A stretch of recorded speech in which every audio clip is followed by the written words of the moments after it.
So Hull City aren't very good anymore, are they?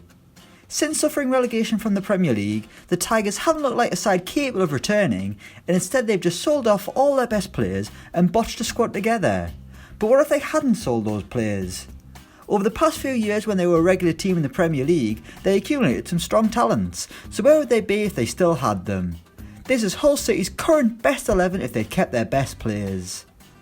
In goal is Peter Galaxy.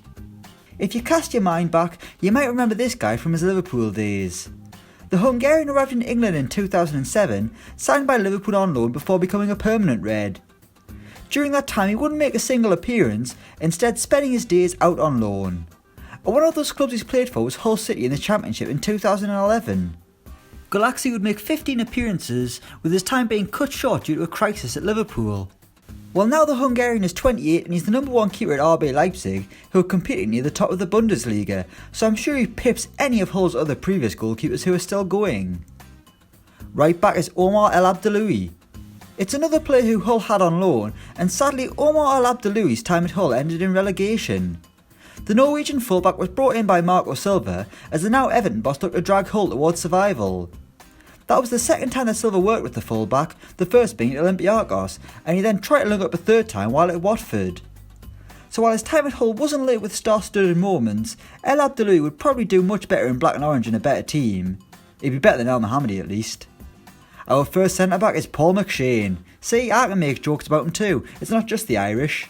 Now, our first centre-back is Harry Maguire. One of the key players in this Hull side, Harry Maguire has gone on to become an England regular since leaving Humberside, as well as becoming a national treasure. Maguire started his career at Sheffield United, but it was Hull City where he really started to establish himself as a player, getting the chance to mix it up with some of the best strikers in the world. Not Hull of course, I mean his opponents in the Premier League. He would make 73 appearances for Hull, costing £2.5 million in 2014. 3 years later and they would make more than their money back, with Leicester paying £17 million. Next up is Daniel Ayala. Okay, so this one was actually quite difficult, but we've decided to go with Ayala. We decided that Curtis Davies and Michael Dawson were a bit past it, while Andrea Ranocchia is doing nothing despite being backed into Milan. So the position has been given to Daniel Ayala, who was another player who Hull signed on loan from Liverpool in 2010. The Spaniard would play just 12 times for Hull, grabbing himself a goal, before an injury crisis dragged him back to Liverpool, which is a growing theme here. Now aged 28, Ayala is a bit of a Championship veteran, looking to secure a Premier League return with Middlesbrough. Left back is Andy Robertson. Not many players have kicked on as much since leaving Hull as Andy Robertson. The Scot arrived at Hull in 2014 from Dundee United, who have a reputation for producing some decent players. Having just been named Scottish Young Player of the Year, the Tigers took a punt on Robertson, paying just £2.85 million for him. The left back spent 3 years at Hull, in which he was relegated, promoted and then relegated again, but he developed throughout, so much so that Jurgen Klopp decided to take him on in 2017. Well, since then he's developed into one of the best left backs in the Premier League, even reaching the Champions League final, which is pretty impressive for a lad who's been relegated twice with Hull. In centre midfield is Tom Cairney. While Fulham might be struggling in the Premier League, Tom Cairney's quality cannot be denied. The midfielder helped guide the Cottagers to promotion, with many fans pondering why he wasn't already in the Premier League. As for Hull fans, they were just wondering why they let him go in 2013. Cairney joined the Tigers in 2007 at 16 years old and broke into their Premier League side in 2010. Hull helped nurture Cairney and gave him his big break, but it's been at Fulham where he's really kicked on, becoming a glorious midfielder with a fantastic passing range. How Hull wish they had someone who could dictate the game like him. He's alongside Mo Diarmé. The reason Hull City were in the Premier League in 2016 was Mo Diarmé. However, the midfielder wasn't there to reap the rewards. Diarmé scored the only goal of the game at Wembley in 2016, helping Hull beat Sheffield Wednesday 1-0 in the playoff final. Instead he left to join Newcastle, where he would make it back-to-back promotions for himself.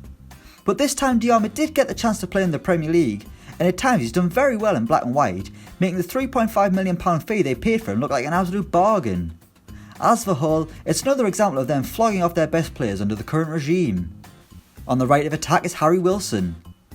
A young man who only played 14 times for Hull, Harry Wilson truly made his mark in professional football last season during his loan spell at the club. Wilson had been handed 0 opportunities at Liverpool, and he sharp showed them what they were missing with a flurry of goals in orange and black. Overall, Wilson averaged a goal every other game during his brief time on Humberside. Sadly, Wilson didn't return for a second loan spell, instead joining Championship rivals Derby County, where he continued his good form and picked up a pension for a stunning free kick, much to the shock of Manchester United earlier in the League Cup. On the left of attack is Robbie Brady. A player with real relegation experience, Burnley fans should be worried, as Robbie Brady has already gone down with Hull City and Norwich. It was Hull where Brady broke away from being a Manchester United Academy reject, showing flashes of why he came through such a famous developmental setup. Brady has a rocket of a left foot and his set-piece delivery is something to be feared. It was certainly a weapon that Hull took advantage of, eventually selling him to Norwich when they went down. Brady gets in this side ahead of Robert Snodgrass, who sadly struggled since leaving Hull not too long ago. Attacking midfielders Hatton Ben Arfa. Okay, so Hatton Ben Arfa's time at Hull was a bit of a shambles, but the lad is clearly talented enough to get in this side, and his arrival on deadline day was class when he just rocked up in that car with a massive beard. Ben Arfa arrived at Hull following a fallout in Newcastle, and the same eventually happened at the KCOM Stadium. Despite joining for a year, he only lasted a few months, and in January 2015 he was released from his Newcastle contract and joined Nice. It was there where he truly flourished once again, with his fancy footwork dazzling French defenders, eventually earning him a move to PSG, which didn't work out at all in fairness.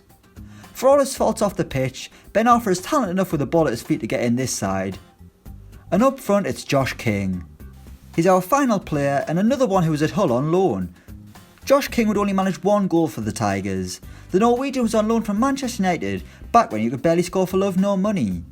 That was in 2012 though, and 6 years on and King is much more prolific, finding the net much more consistently for Bournemouth. His spell at Hull was nothing to write home about, but Tigers fans will wish they had him right now as they watch the side lumber near the bottom of the Championship once again. If they had this team, where would they be? So that's Hull City's best 11 if they'd kept their best players. Let us know what you reckon in the comments below. Thanks for watching and don't forget to like, share and subscribe.